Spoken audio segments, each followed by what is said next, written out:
Ամերիկյան Սենատը մերժեց օրինագիծը, որը նախատեսում էր 100 հազարավոր դաշնային աշխատողների աշխատավարձերի վերականգնում Միացյալ Նահանգների շատդաունի ընթացքում, քանի որ դեմոկրատներն ու հանրապետականները շարունակում են տարաձայնություններ ունենալ կառավարության աշխատանքի վերսկսման վերաբերյալ։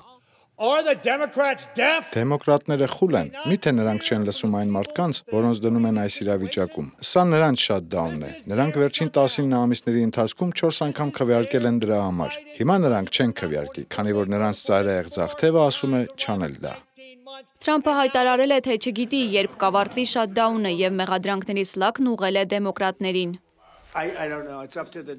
Դա կախված է դեմոկրատներից, մենք քվեարկել ենք, հանրապետականները 14 անգամ քվեարկել են երկիրը վերաբացելու օգտին, իսկ դեմոկրատները 14 անգամ երկրին վնասելու։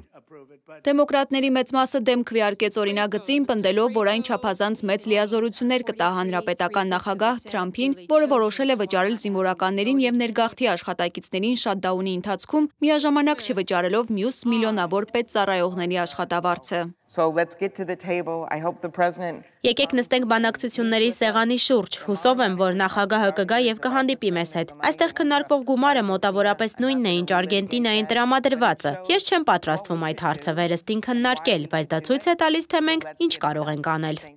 Դաշնային աշխատողներին ներկայացնող արհմիությունները կոչ էին արել օրենսդիրներին ընդունել օրինագիծը, նշելով, որ ստեղծված իրավիճակը դժվարություններ է ստեղծում շարքային ամերիկացիների համար։ Ամերիկյան ավիաընկերությունները կրճատել են 40 խոշոր օդանավակայանների չվերթների 4% այն բանից հետո, երբ կառավարությունը աննախադեպ կրճատում սահմանեց օդային երթևեկության համար։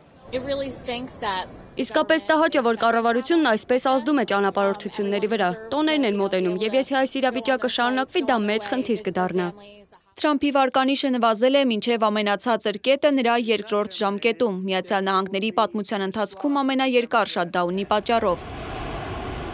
Այս ֆոնին երկրի նախագահ Թրամփը ժամանել է Ֆլորիդա հանգստյան օրերն անցկացնելու Մար-a-Լագոյի տանը։ Մերի Դանիելյան, Reopen Media։